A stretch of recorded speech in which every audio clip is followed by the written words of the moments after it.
Welcome to Parish and Community. My special guest today is Dr. Eric Clark, who is the President of Loyola Academy. So thank you so much for joining us today, Dr. Clark. Thank you for inviting me to speak with you. Absolutely, yeah.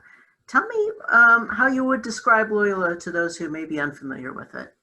Sure. Loyola Academy is a Jesuit nativity middle school for boys who have the academic potential to succeed at any of the area college preparatory high schools. But because of socioeconomic, financial, social, emotional components, they may be hindered from reaching their full God-given potential. So we provide this holistic education. We have the young men here for 6th, 7th, and 8th grade. We're an extended day school, meaning that our day begins at 7:30 in the morning with optional breakfast, and it ends at 5:30 p.m.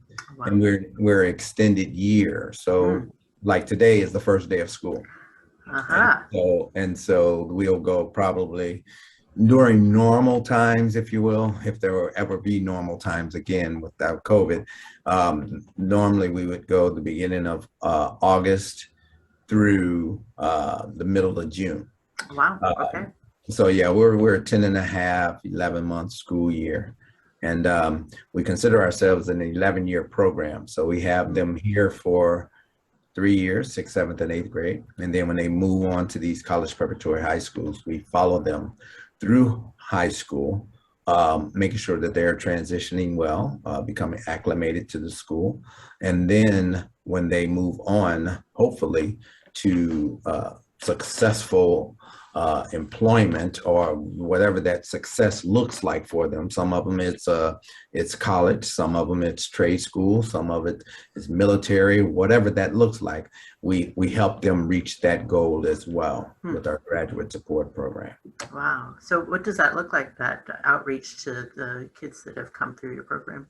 Sure. So our graduate support program basically is, while they're here, we're introducing, basically when they're 6th graders, we're telling them about, once you move on beyond Loyola Academy, our expectation is for you to succeed in any of these college preparatory high schools.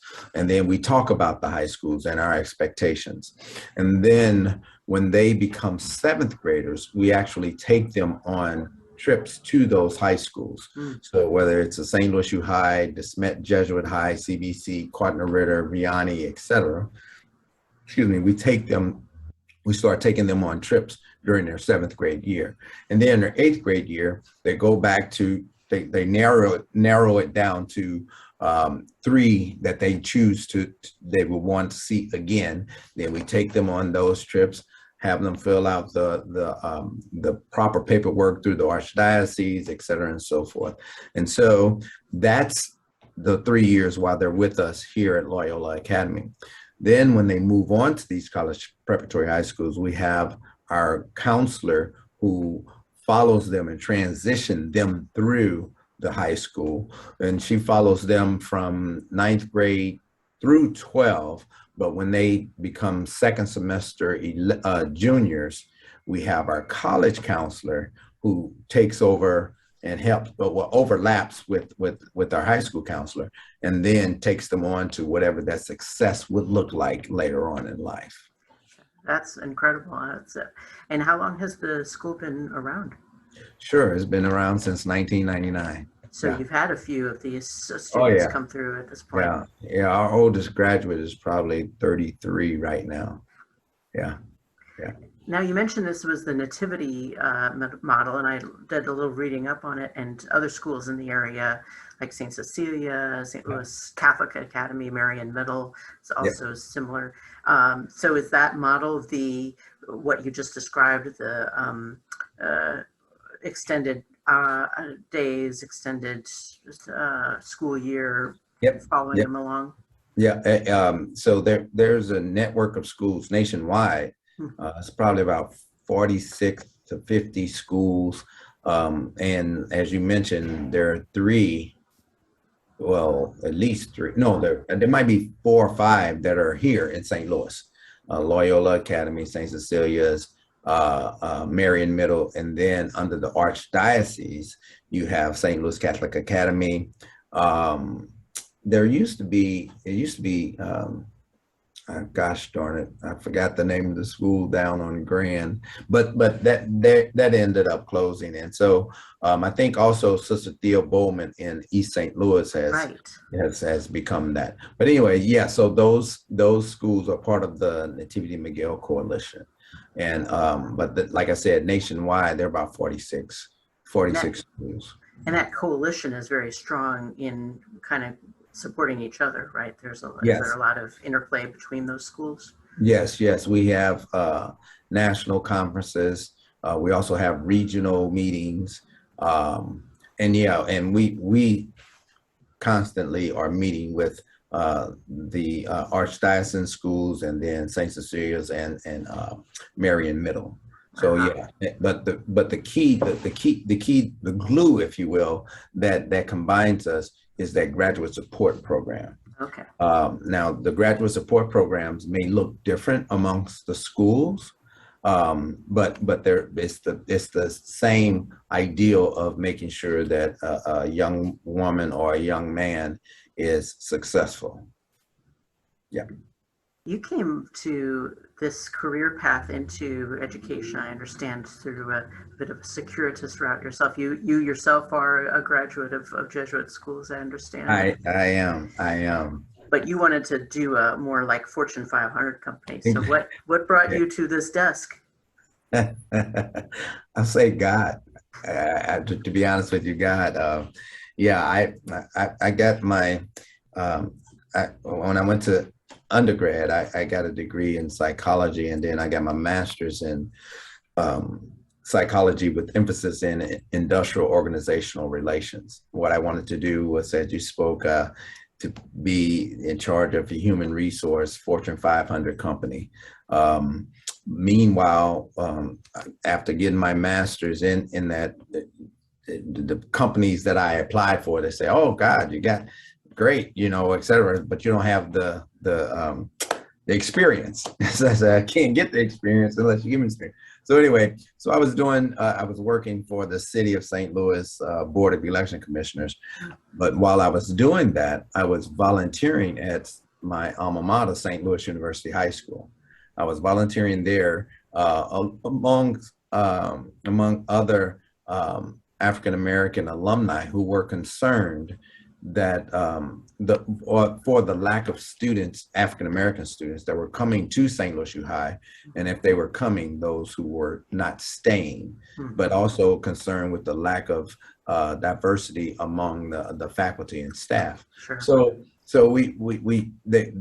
the president at the time created this minority action plan, and I volunteered, and out of that plan came the director of diversity. And so when they created that position, they were like, "Okay, now we got to find somebody." And so they said, "Do you want it?" I was like, "Yeah, I'm not doing what I wanted to do anyway." So like I just say, I don't believe in coincidences. I believe in God, though, and I think that's why that happened. And so that's where I started my career at St. Louis University High School.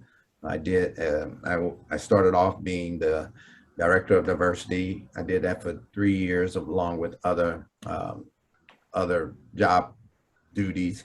And then I became the assistant principal dean of students. I did that for 13 years. So then the president at the time, Father Paul Sheridan, called me to his office and said, "I need you to go. There's this school, Loyola Academy," which I knew about. And he said, "I need you to go over there and speak to the board chair. They're looking for a president." And I said, "Father, did I do something wrong?" And he was like, "No, but in Jesuit education, we need to be stretched. We can't become complacent, et cetera, and so forth." And so I went over there. That was in 2003. I went to speak to the board chair at that time and listened to his spiel and said, "Thank you, but no thank you. I'm happy at SLU." And then in 2006, they called again and said, "Now we want you to be the principal." I said, "Thank you, but no thank you. I wouldn't go." And then in 2008, they called again. And so then I thought, oh my God, this is something beyond human. So I discerned, I prayed, discerned with my family, cried, and and and finally decided I needed to go. Mm. God was calling me to do others. So now I'm here 13 years. And so now I'm like, okay, I want to stay here, but God might have other plans, and I don't know what those are. As long as all I ask that is still dealing with Jesuit education. So Mm. we'll see. We'll see what his plans are. So I got to hear an interview that you did with one of your former students, yeah. who remembered you fondly from SLU High, Daryl Frierson. I have to give him a shout out because he gave me a lot of good background on you through his interview. So I'll be sure to link to his interview. But a very striking phrase that you used in that interview was how you talked about how students that you teach have shaped you just as much or more as you have taught them. So can you expand on that thought a little bit? Yeah, I consider it, I always say that God is molding me, or God is molding all of us, right, to be the person that he created us to be. And God uses those others, people that he created to help mold us into his finished product, which whenever we will be finished is, I guess, when we meet him, right? And so I know that God had a role in me being here, but he used those who I had opportunity to be blessed to serve. And I've been, so I served the young men at St. Louis University High School. I've served the young men here at Loyola, and I'm constantly being molded. I'm on God's potter wheel, if you will, and he's molding me, and he's not done. So that's why I say those young men that I've had the blessed to serve,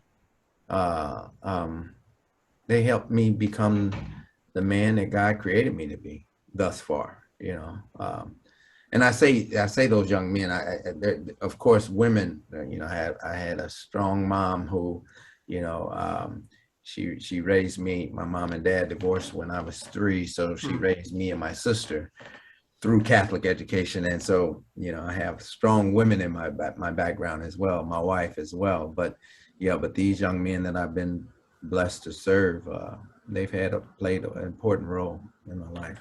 What sort of lessons do you think you've been taught by some of these students? One thing is patience, and another thing is learning to look through others' lenses, if you will, and just understanding that paradigms shift, they change, just like, you can be, you can grow up or do something in life that you've been doing this way for the longest, and you think it's the right way. Not that it's wrong, but there's a different way to do different things, and so that helped me a lot in looking through the lens of these young men. I had young men that I described them as these young men that I've been blessed to serve as roly-poly bugs. Those bugs. Yes. If you ever played with one of those things, they'll go. You can guide those bugs to go in any direction, right? And I think that's how we are individuals. I think God is the same way. We're roly-poly bugs, and he puts up barriers, same like with students, but he allows you to go where he's going to take you from A to Z, I should say.